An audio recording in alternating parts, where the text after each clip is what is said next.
During the summer of 2019, ESRI rolled out its new Express Maps, Story Maps interface, which was very easy to use and increases accessibility and applicability to use web mapping in the classroom. When school came back in the fall of 2019, our network began field testing this new interface at Rudder Middle School in Sacramento and Channel Islands High School in Oxnard. Toward the end of the fall 2019 semester, we discovered that ESRI had put up an online text-based tutorial of using the Express Maps.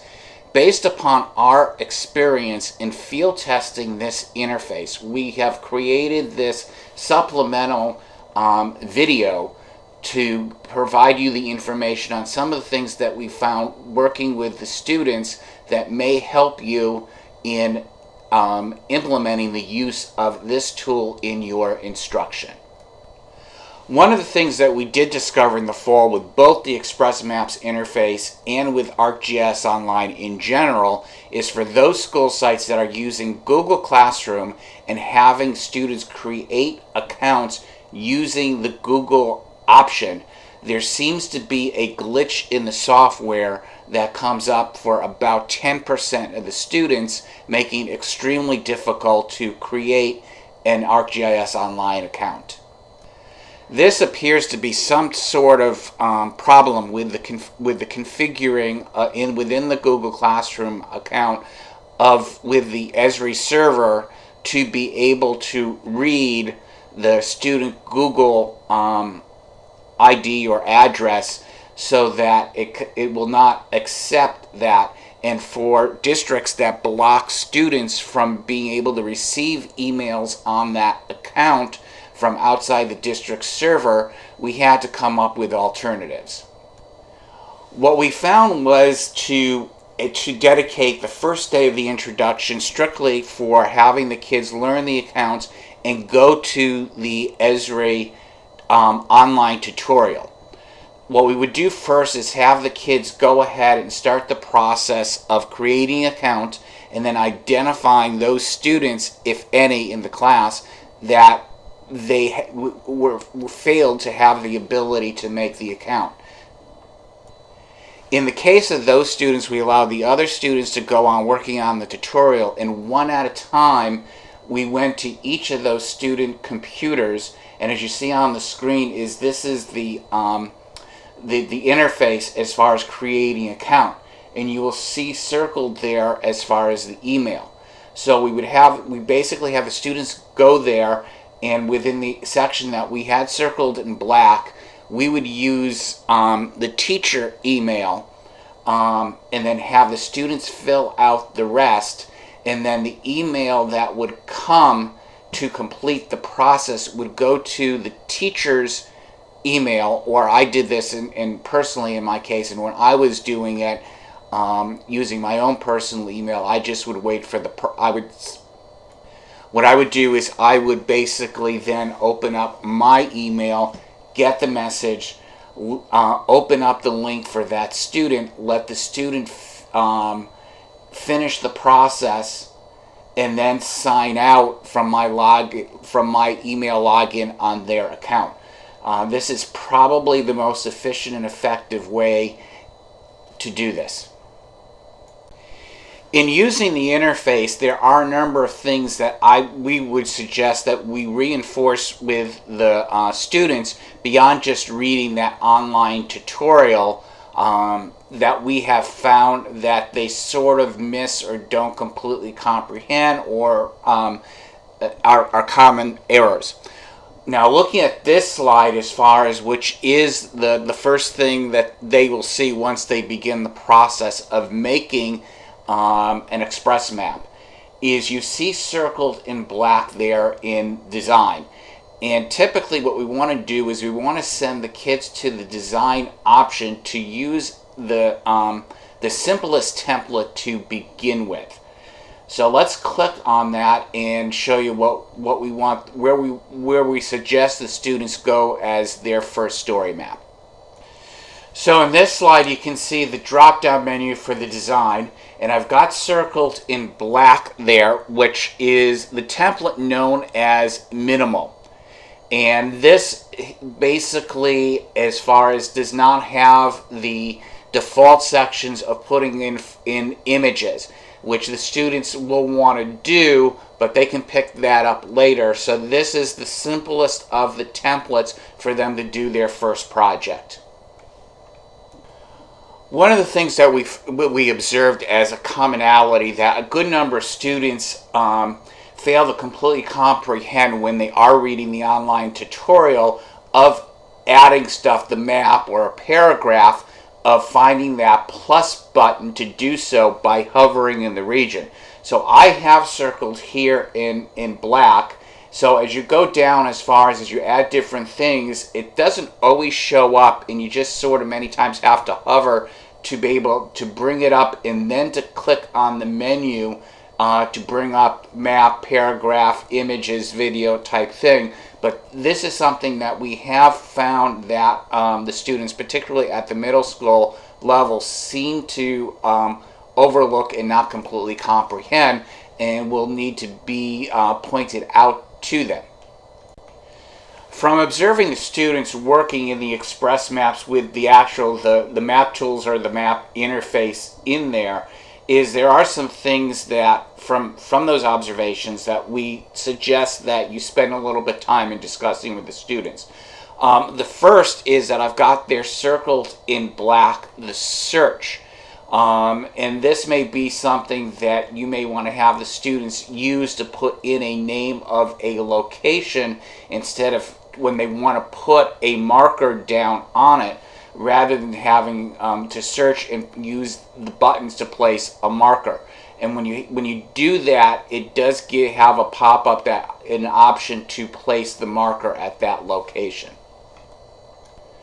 The second thing we have observed with the students at many times is that they've got some difficulty as far as the idea of the name of the location versus the description of where I've got circled there in green. So that's something that you may want to spend a little bit of time discussing of your expectations of having that information. Circled there in blue as far as the zoom in and zoom out. And there what we have observed is that the students just, a lot of times we find that they put something but really don't look to place as far as zooming in and out to what they want their viewers to see. Many times the students will just leave what they put in as the last add-in on the map, and when you place it you don't see all the stuff. So you've got to basically remind them as far as that you want them to set that resolution or zooming in or out to what they want the viewer to see, that they want them, you want to explain to them that they want the viewer to see all the stuff that you've put on the map and not just zoomed in and be at the last thing. The last thing that we find that students have a little bit of difficulty with is realizing to have the map itself to be placed in the story map itself and not be lost. They need to be hit and click on the place map that I've got there circled in red. Once the students place their map into the Express Story Map interface, is that one of the things we have observed is that being able to do adjustments and to be able to go back and edit, or what size. So I have circled there in black that particular menu to be able to do those items, and you may want to spend a moment to basically reinforce that from the ESRI online tutorial. When students complete their projects and are prepared to turn them into you and copying the web link or the URL to send to you electronically to submit that, one of the common errors that we have found is that they provide the edit URL rather than the fully publish. Many of them do not realize that they have to publish, so that's something that you should go over and again reinforce from the ESRI tutorial. So there I've got circled in black that button as far as publish. you'll also there, and I hadn't circled it, but you also have there to preview, and the students may want to preview before publishing, then hit the edit in the preview to go back and the publish. I will also note that they will need, if they do make any edits, they're going to have to hit publish as well.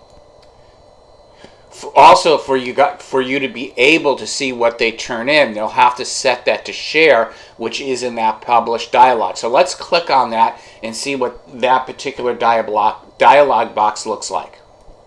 So here you've got a drop-down box menu for the status of sharing, and I've got there circled in black as far as setting that, and to set on that option is sharing as far as public, and then you'd hit the publish now. One of the ways that when something is turned in, if you look at the web address to know whether that they have actually turned in with the correct web address, is where I've got circled in red there. And if it has an edit at the end, you know right away that they have not published and shared it, or that they're turning in the wrong URL.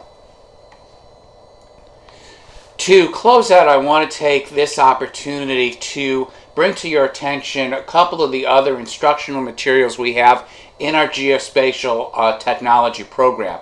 One that is very easy, accessible, and applicable across the content is our Story Map Structured Exercises project. These are, for those of you who are familiar with geo-inquiries, this is based on the same idea.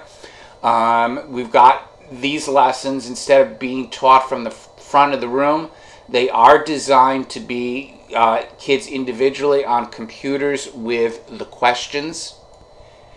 In addition, as far as a difference from the geo-inquiries, is instead of using a web map interface, we use a web application or story map interface using the tools template, which is a somewhat simpler to use. This was a recommendation from some of our teachers in California of having an easier template, and you will find that there is some crossover with the geo-inquiries lessons.